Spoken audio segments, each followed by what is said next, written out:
It's 1789, and Paris is exploding with pamphlets. Posters, broadsheets, street speeches, print in shop windows. Paris turns into a factory of words. Readings in cafes and preachers in markets spread that further. One idea on one page gets reprinted thousands of times. Le Mentor Universel, La Révolution de Paris, L'Ami des People. Library collections today, like the one in the Voltaire Foundation, run in the tens of thousands of pamphlets. Historian Robert Darnton calls this a full media system. It's not just pamphlets, it's information warfare. Who pays for all this print? Paper, typeface, ink, couriers, bicycle boys. These are all paid for by credit. The paper mills, the type founders, the ink makers, they keep accounts with merchants and money men. The people who would order the production of a pamphlet were political committees, wealthy patrons, merchants and bankers. They would underwrite a newspaper title by buying bulk lots or advancing paper and wages. City firms and notaries handle the bills, and bankers and merchants also place advertising and keep friendly editors on retainer. The result? The press is a credit market. If you control credit, you can keep your message in print, even when all your rivals go dark. So, titles are built for segmentation.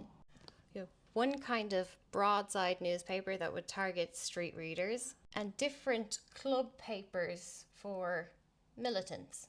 There'd be respectable weeklies for professionals, and illustrated cartoon prints for people who gathered in shop windows. The same creditor could be funding one publication that was calling for radical revolution. These papers would literally print lists of their enemies. The public were trying to pressure the banks, and the bankers were releasing counter papers that pushed a fear of anarchy and defended property. Not at all dissimilar to these kind of headlines that we're seeing at the moment.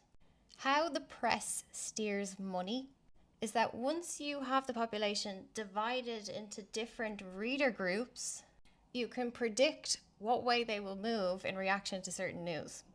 It's literally mind capture. Big tech algorithms are not the first time you've been put into an echo chamber.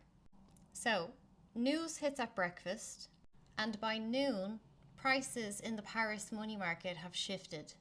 That might lead a merchant to withhold a shipment. It might tell a lender to tighten or loosen control. These pamphlets are not about persuading the public. They are signals to traders and foreign lenders about what power has decided. It's the media that sets the risk, and it's the risk that sets the interest. Banking and media interests are like this. One doesn't move without the other. The anti-Jacobin network at this time was funded counter-narrative. It was their tasked role to steady the market for investors. It is government secret service money and city patrons that keep the press alive, and editors have to coordinate with magistrates and loyalist clubs. If the public panic, it might cause a bank run. If Britain might invade, it spooks Parisian investors. This is a manipulation loop. It happens step by step. Fund a paper, keep the printer liquid. Aim stories at the group you're trying to move. Watch the market react. Use internal family networks to act faster than any state. Expand credit to your friends and choke your enemies with debt.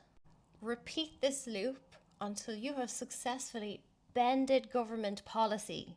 When we talk about the French Revolution, we never talk about pamphlets. But what caused the outbreak of violence was a credit-backed propaganda system. Wealthy bankers speculated on how they could get the propaganda to move the population, betting on the outcomes to entrench their own wealth, using tabloids to move markets. Buying a tabloid to plant a story and then trade on the back of that move is not journalism, it's market manipulation. In France today, owning a media outlet to shape public opinion is not illegal by itself.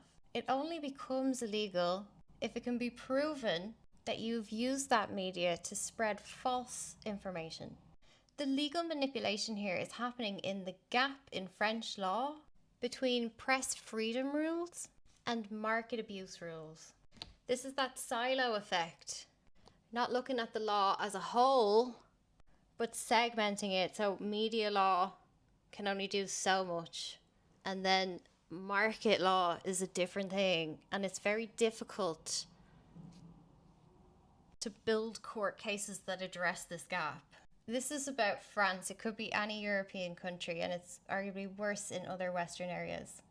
The legal lines have been drawn to say that the broadcasters must respect pluralism, but we are never to challenge the legitimacy of the broadcasters, who are in debt to private bankers. What becomes illegal is tightly defined as false or misleading statements, but omissions and inaccurate framing, that's okay.